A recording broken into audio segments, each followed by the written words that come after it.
What's up, everybody? Welcome to the Ending Sucks podcast. This is the third recording, not necessarily the third episode. I don't know how the order will come out, but third recording. It's been a while since I've been in here, and a lot has happened since I last talked to y'all. So I'm going to tell a little story today that fits right in with the whole theme of the ending sucks.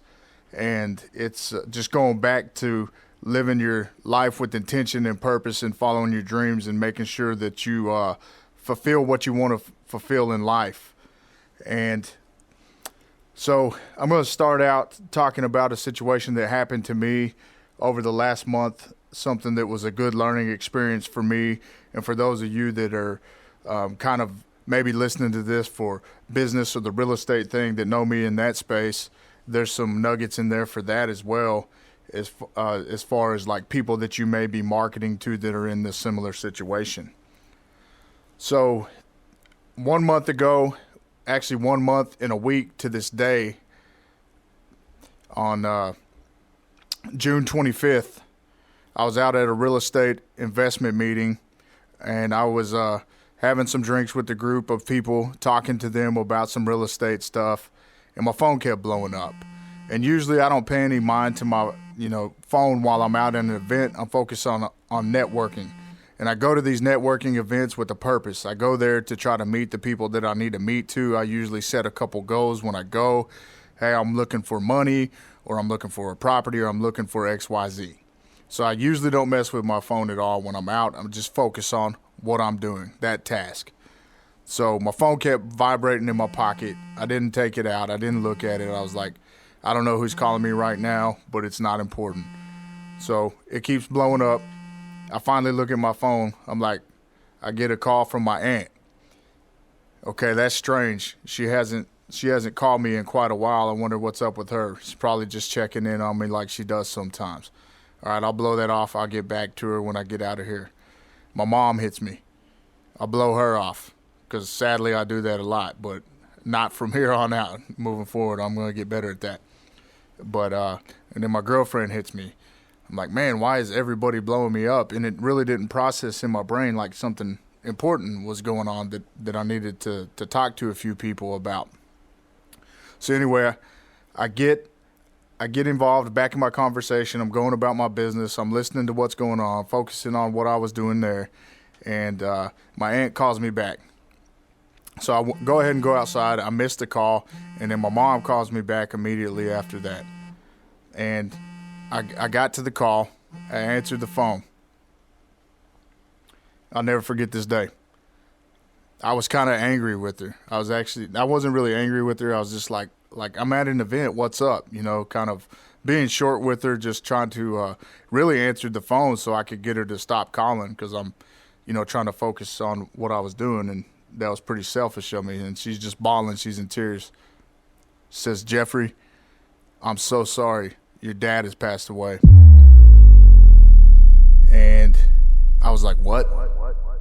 It didn't really process immediately. And she said it again. He's gone. He's dead. They found him dead today at his house this morning. I'm so sorry to tell you. I don't even know what to say. And so it didn't really process. It didn't really sink in immediately. But I said okay, and I kind of just let her go and sat alone with my thoughts. And that was a pretty difficult day, and I kind of got in my car, and I just sat there. I really wasn't thinking about a whole lot. My mind was actually kind of blank. I didn't know what to think really, but I couldn't really move. I couldn't really react. It was a lot of things going on in my mind. I don't know if that's what was what was happening, or I just wasn't processing it quickly, or that I just was in shock. I don't know. When you get one of those calls, it's never easy. But being that it was my dad, it's kind of crazy because I had thought in the past about, maybe this is morbid, maybe it's just me, but I had thought about what is it going to be like if my mom or my dad or somebody that I care about that I'm close to passes away. How am I going to deal with that? Why I'm thinking about that, I don't know. I guess because it's the people who mean the most to you in life. That's just a fear that you have in life, is that one day I'm going to lose these people, you know? And instead of embracing them and trying to have the best relationship that you can have with those people, we really don't. And so, you know, a lot of regret starts kicking in, and a lot of what ifs. I would have done this, or what if I would have done that. And all those thoughts start racing through your head. So I just sat there. I'm sitting in my car. I'm chilling. I turn on the car. It's hot outside. I put on the AC, and I'm staring blank into space. I don't know what to think. And naturally, I just bust into tears. So I just want to tell everybody out there on this episode, this podcast is the Ending Sucks podcast. This very thing is what this podcast is all about. Knowing that this is going to happen inevitably. Knowing that people are going to pass away that you love and you care about in your life. Knowing that your life is going to end one day gives you all the roadmap that you need to be successful at the things that you want to be successful at. It gives you the power to know that this is what's coming, and I need to map my life out and live it the way that I want to live it, and make sure that you're paying attention to all the relationships in your life. Because what you get into a relationship, what you give into a relationship is what you get out of a relationship. And sometimes you feel like all you do is give in a relationship, and that may be true. But people deal with things in different ways. So they have to come to the realization that, are they giving enough in a relationship? So growing up, you know, my dad was kind of a drifter. He was a very creative person. He was a very giving person. He would give you the shirt off his back. He was a people's person. He was always taking in people and helping them out. As far as my mom and my dad's relationship, they were never married. I didn't spend a lot of time with him when I was younger, but I did get to spend a lot of time with him probably from the ages of, 6 to probably around 10 years old. There was a 4 or 5 year span where I was actually neighbors with him. It was kind of strange. He lived a block over from where I lived. And so I would walk to his house every day after school and go jump on the drum set or draw some cartoons with him. He's a real creative dude. Most of our cartoons and things like that weren't real PC, but we had a good time. He would jump on his guitar. I would jump on the drums. We would set up the old tape recorder and just make up little songs and record them there in his house. And we always had a good time. And I remember we recorded on a white cassette tape, and I swore I would never lose that tape. Even though, if I listened to it today, it would probably be kind of funny to listen to, but it would be nostalgia, and it'd be a memory that I shared with him. But our relationship was give and take. I'm going to be point blank with you. My dad was an alcoholic, all right? Alcohol kind of controlled his life. It's just something that he got caught up in that he could never overcome, that he never had the willpower to overcome that problem. He never thought that other things were important enough to overcome that problem. And I always felt like I was part of that. I always resented him in a way, because I couldn't wait to grow up. I thought when I grew up and I could drink beer, my dad was going to want to hang out with me. When I could start drinking, he's going to want to hang out with me. We'll have something in common. He's going to want to call me. He's going to want to go do shit with me and things like that. And that was my vision when I was a kid, is I can't wait to grow up and drink, because he's always gone with his friends. We don't keep in good communication. This is something that I can do and spend time with him.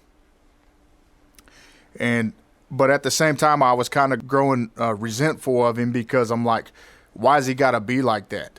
Why is he so stuck like that? Does he not give a shit about me and that kind of thing?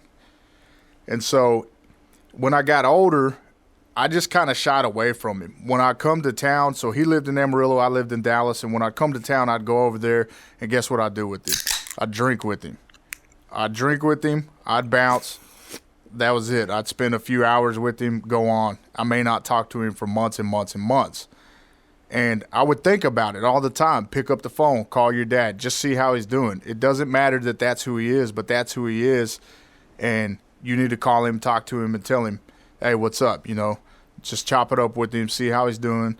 Let him know that even though he is where he is, you still care about him. You're still thinking about him. So make sure that you take those opportunities to tell the people that you have in your life, including yourself, that you love them and you care about them and what they're doing is important. Because you never know when the ending is, and the ending sucks. It always does. So my dad was always somebody I admired for a lot of reasons, even though our relationship was the way it was. And I always kind of saw him as a coward in a way, like, how come you can't get over this problem?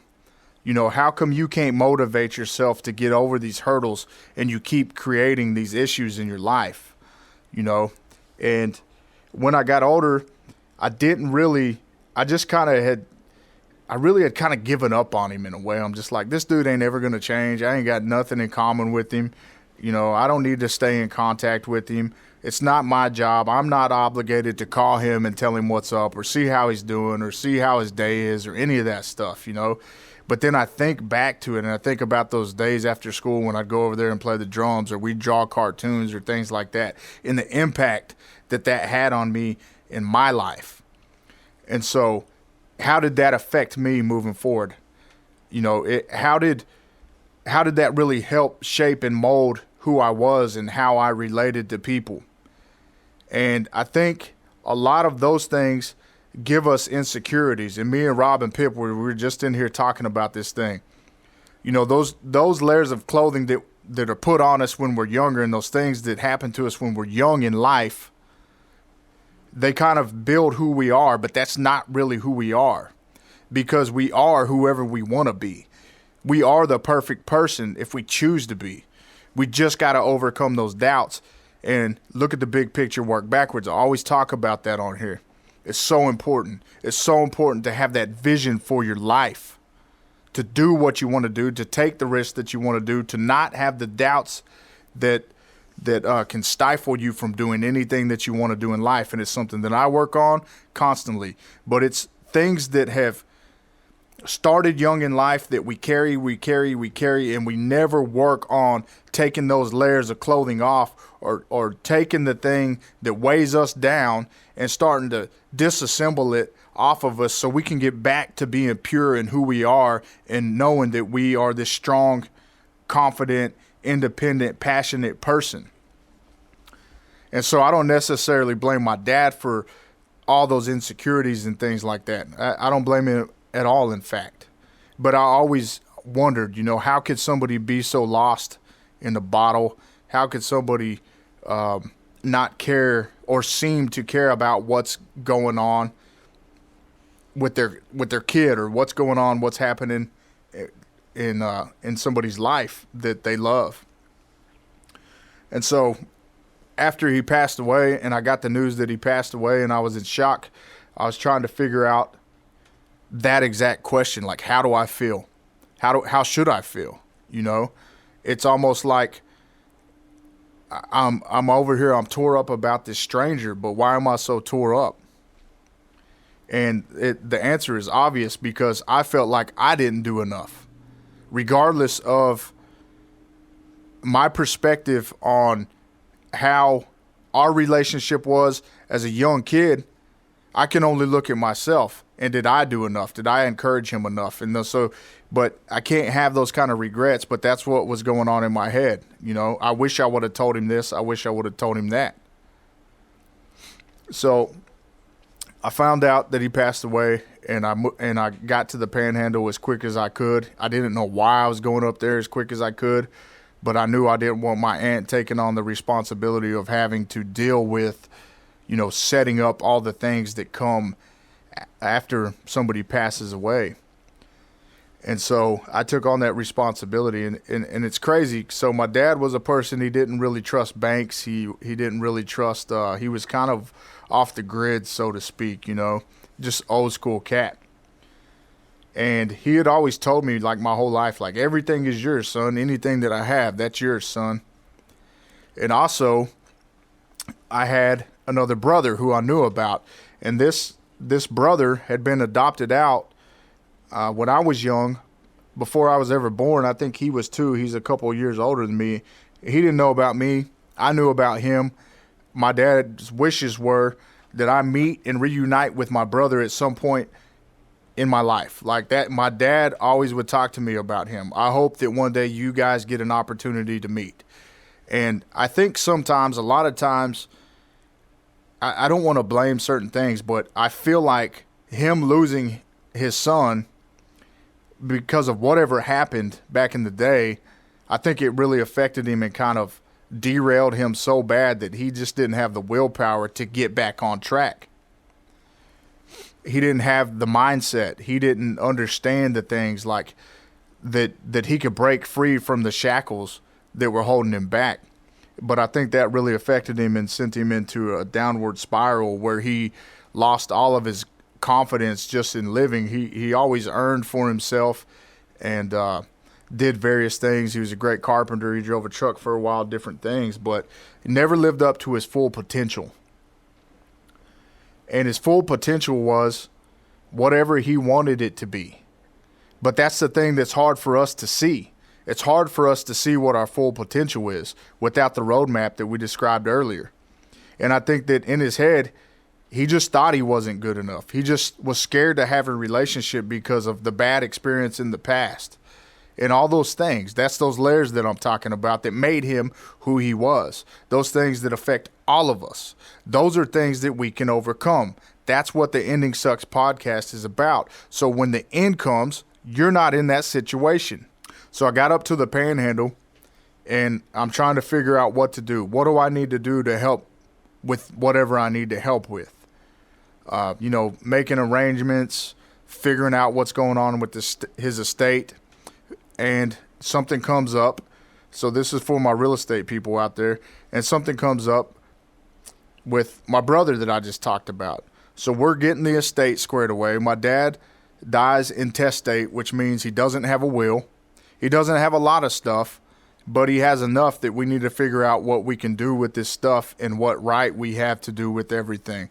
Now, being that I'm technically his only son and his other son was adopted out, I just naturally thought, well, my dad always told me this stuff is my, everything's yours. That's what he's saying to me. You want to drive that car? That's yours. You want this? It's yours. You want to take care of that? It's yours. That's what he would always tell me. And so when he passed away without a will, we're trying to figure out, well, what do we do with his estate? His estate, his piece of property, his house, all of his personal belongings, that kind of thing. And so we come to find out he dies without a will.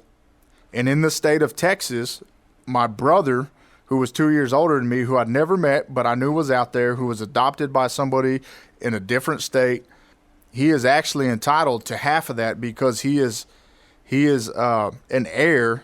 He is a descendant of my dad's, and he has half ownership in every single thing that my dad has. So I find this out, and I'm kind of shocked about it, but I'm kind of glad because I'm going, you know what? My dad just passed away, but his goal, he always dreamed that he would get to be reunited with my brother, who I knew about but didn't know about me.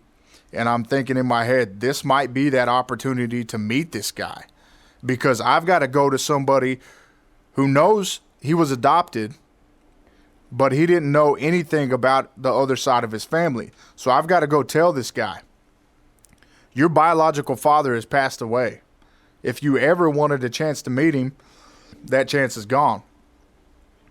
Oh, yeah, and by the way, he doesn't have much, but what he has is half yours. So I can't do anything with anything until I talk to you. So I go through all the channels that you would go through when you're dealing with some kind of probate situation. I know his name, but his adopted parents had changed his first name, had changed his middle name, and had changed his last name, completely changed his name. We knew what his name was, what he went by, so we start skip tracing him. We start looking for him online. We start, going through all the channels to find phone numbers, email addresses, anything we can find to try to reach out to this guy.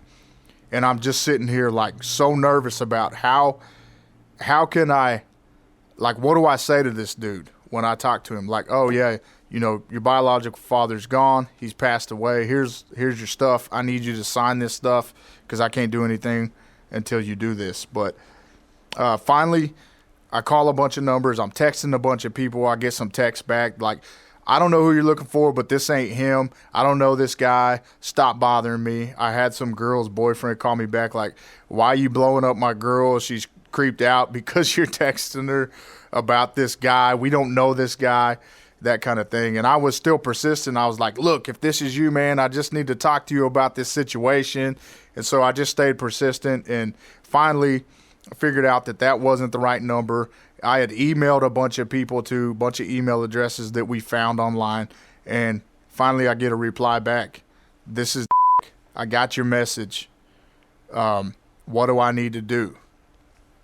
And so I was like, man, I'm sorry to tell you this. You know, your biological father has passed away. I'm your brother. Just all these bombshells that I'm laying out on him. And part of me was relieved because I'm like, man, that's really what my dad wanted is for us to have a relationship. So I'm thinking, well, maybe this, and I'm curious too, because I want to know the whole nurture versus nature. Like, is he like us? Does he have the same characteristics, like the whole nature side? Does he have the same mannerisms as like me and my dad and my family? That kind of thing, even though he was raised by other people. You know, it's crazy. My dad was a guitar player. He's a guitar player. My dad had long hair. He has long hair. I mean, they're like carbon copies of each other. It's crazy, and they never met since the dude was 2 years old. So I hit him up. I said, I'm coming through. I'd like to sit down with you. I'll go over all the options for the property. Basically, I was on the deed. My dad was on the deed to the property. So my dad had a half interest. I had a half interest. And in the state of Texas and most other states, if you're adopted out, you still have a right to the property when your biological parents pass away.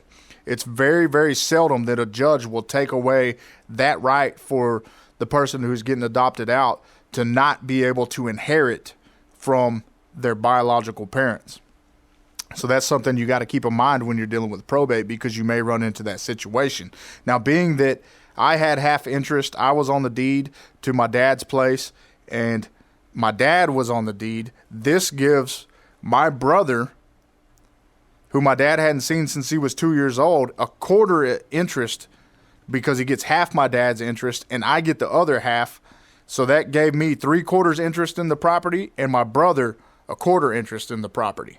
So now I'm over here telling this stranger that I've never met, who's my brother, like, this is the whole scenario. I know it's crazy, but here's what it is, and I can't do anything with this property without you. Now, this is the real property. The personal property, he gets half of everything. Half of it's his. I told him, here's what we have out there. If you want any of it, get it, whatever. And I was kind of thinking through this in my mind. I'm like, okay, I don't know this guy. I don't know anything about him. I don't know anything about the family. So would I want any of this stuff? Would I want that quarter, interest in the property? It's not, we're talking about less than $20,000 here. We're not talking about like a McMansion. But in my mind, I was going, you know what? I would sign a deed over. I would just sign a deed without warranty and say, here you go. I didn't know him. I wasn't involved with all this. I don't want anything to do with it. That's kind of what I was thinking in my mind. But then I started thinking about it, and I'm like, it is his, Even though the situation happened in the past, whatever happened, he should get what is rightfully his, and I'm going to embrace that. And I'm going to make sure that he gets what's rightfully his. I don't want this whole issue with him because my goal is to have a relationship with him and just see who he is. So I sat down, I had that conversation with him, and he's just blown away. He's looking into space. He doesn't know what to think. I don't know what to think. I'm just trying to do the best that I can. I give him 3 options. I'm like, look, here's the way that I see it, man. I can buy you out, your quarter interest. We can sell it because I need you to sign to sell it. Yeah, I think really that was the only two options that I threw out there. But we could sell it. I'll buy you out. Or, maybe we just keep owning it and do something with the property down the line. So I was like, I know it's a lot to think about, but, get back with me and we'll hash it out. So, weeks and weeks go by. I'm hitting him up. Have you thought about this? Have you thought about that? I don't hear back from him. He kind of ghosts me. I'm thinking, man, I think it's over. He doesn't want to deal with me. He doesn't want to deal with this problem. He finally calls me back. And in Texas, if you have an estate that is worth less than $75,000, you can do what's called a small state affidavit. And so you bring in two witnesses who are basically just saying that the contents of his property are this, and this person whatever way that you know him. It can't be an interested party who has a monetary incentive to gain something from signing it. We do the small state affidavit. I get my girlfriend and my mom to sign. He's got to sign, I've got to sign, and that transfers title to me and him. Moral of the story, when somebody passes away without a will, if there is somebody who is saying, or that you find out there's an adoption, that person is entitled to half or whatever portion is his if he's an heir to that estate. So now we're kicking around, what do we do with the property? He comes back, he says, I want you to buy me out. I think that would just get me out of it quicker and I could go on down the road. And part of me is thinking, like, I'm going to have to come up out of my pocket to pay you. I've got to handle all these things on this end. And I start kind of getting upset about it. Like, I shouldn't have to pay him, all this and that. And then I start hearing my dad, like, talk about, in my head, I'm talking about, I want you to meet your brother and have a relationship with your brother. So I'm like, you know what? I'm not going to worry about this. If that's what he wants, that's what I'll do. I'll bite the bullet. I'll pay it. Hopefully, I can stay in contact with this guy and develop that relationship. So that's kind of where we're at in that process. And on the next episode, I'll keep you updated on what we're going to do with the property and the ideals that we've kicked around with doing things we want to do with the property. The point of this story, I really don't know, to be honest with you. It's just something to come in here and get off my chest and talk about. So it just goes back to, you never know when it's your time. You never know when somebody you love is going to pass away. That's why you got to live now and enjoy life to the fullest. And you have to have the vision and the purpose to live the lifestyle that you want to live. Don't get hung up on your circumstances like my dad did. He's a creative guy. He was a hard worker when he wasn't drinking. Had a lot of opportunity in his life. But if you let opportunity pass you by, what are you doing? You got to try to take advantage of every opportunity. If one door closes, go to the next door. There's probably an opportunity waiting behind that door. If they don't open that door, you go to the next door. There's probably an opportunity waiting behind that door. You have to overcome those limited beliefs to get out of the situation, to get out of the mindset, the mind frame, whatever it is that's holding you back. Figure that out and go for it. Don't be like my dad was and die without overcoming those obstacles that keep you from having the life you want, the relationships you want, the love you want, the money you want, the health you want. And if you know me, you can look at me and say, well, what the hell are you talking about? Look at you. But I'm trying to say it, speak it, believe it. And that's what the Ending Sucks podcast is all about. That's why I'm doing it, to get out of my comfort zone, to tell these stories, to reassure myself, and to maybe help you guys out.